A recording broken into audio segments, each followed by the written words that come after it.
योगिनी एकादशी। आषाढ़ मास के कृष्ण पक्ष की एकादशी को भगवान नारायण की पूजा अर्चना की जाती है। श्री नारायण भगवान विष्णु का ही एक नाम है, अतः अन्य एकादशियों के समान ही भगवान विष्णु अथवा उनके लक्ष्मी नारायण रूप की पूजा आराधना करें और दान आदि की क्रियाएं पूर्ण करें। इस एकादशी का व्रत करने से संपूर्ण पापों का नाश होता है और पीपल का पेड़ काटने जैसे पाप तक की मुक्ति मिल जाती है। किसी के दिए हुए शाप तक का निवारण हो जाता है। योगिनी एकादशी का व्रत करने से इस व्रत को करने वाला इस लोक में सभी सुखों को भोग कर अंत में मोक्ष को प्राप्त कर हरि चरणों में निवास प्राप्त करता है, ऐसा शास्त्रों का कथन है। धर्मराज युधिष्ठिर ने भगवान श्री कृष्ण से कहा, हे माधव, अब आप कृपया करके मुझे आषाढ़ मास के कृष्ण पक्ष की एकादशी के माध्यम में विधि विधान आदि को इसके नाम सहित बतलाइए। इसमें आगामी पीढ़ियां इस एकादशी के बारे में शास्त्र समस्त जानकारियां प्राप्त कर सकेंगी।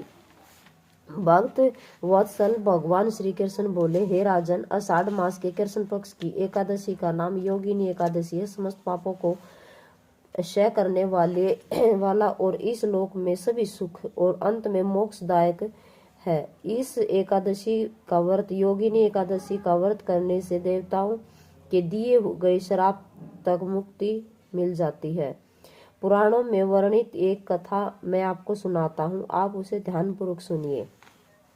स्वर्गलोक में इंद्र की अलकापुरी नामक अत्यंत भव्य और रमणीक नगरी है। इसमें यक्षों का राजा कुबेर एक भव्य भवन में रहता है। कुबेर प्रबल शिव भक्त था और प्रतिदिन प्रातःकाल शिव जी की पूजा आराधना किया करता था।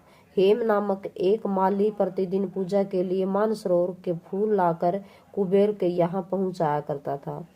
हेम माली की पत्नी का नाम विशालाक्षी था। अप्सराओं के समान सुंदर, अत्यंत गुणवती और महान पतिव्रता थी। हेममाली की पत्नी विशालाक्षी हेममाली अर्धरात्रि में फूल लेने मानसरोवर जाता और सुबह वहां से फूल लाकर राजा कुबेर के यहाँ पहुंचाता। एक दिन वह मानसरोवर से पुष्प ले तो आया, परंतु कामातुर होने के कारण मार्ग में ही अपने घर रुक गया और पत्नी के साथ हास्य विनोद और रमण करने में तल्लीन हो गया।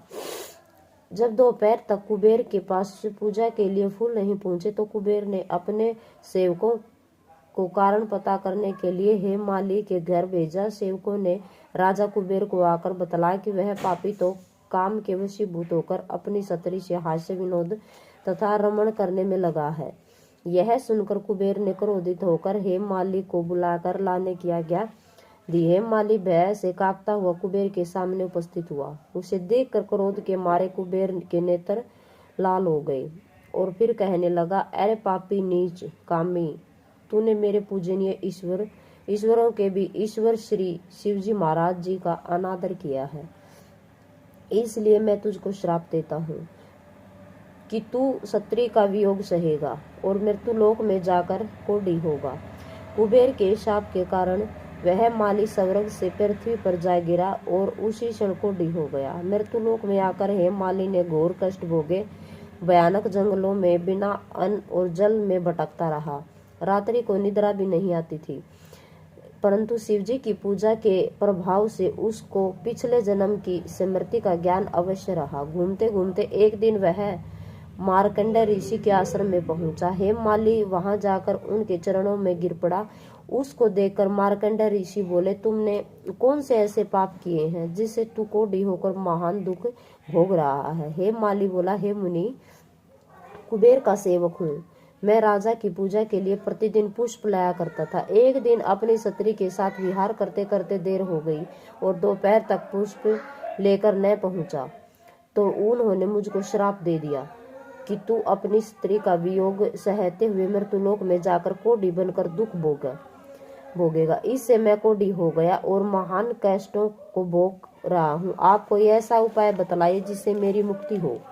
हेममाली की यह कथा सुनकर ऋषि बोले, तूने मेरे सम्मुख सत्य वचन कहे हैं, इसलिए मैं तेरे उद्धार के लिए एक व्रत बताता हूँ। यदि तू आषाढ़ मास के कृष्ण पक्ष की योगिनी नामक एकादशी का विधि पूर्वक व्रत करेगा तो तेरे समस्त पाप नष्ट हो जाएंगे। इस पर हेमा माली बहुत प्रसन्न हुआ और मुनि के वचनों के अनुसार योगिनी एकादशी का विधि पूर्वक व्रत किया, जिसके प्रभाव से वह फिर अपने पुराने रूप में आ गया और अलकापुरी पहुंचकर अपनी स्त्री के साथ आनंद पूर्वक रहने लगा। हे राजन, इस योगिनी एकादशी की कथा पढ़ते अथवा सुनने का फल ही 88 सहस्त्र ब्राह्मणों के भोजन कराने के बराबर है, जबकि इसका व्रत करने पर तो समस्त पाप दूर होकर अंत में स्वर्ग लोक की प्राप्ति होती है। बोलो विष्णु भगवान की जय हो।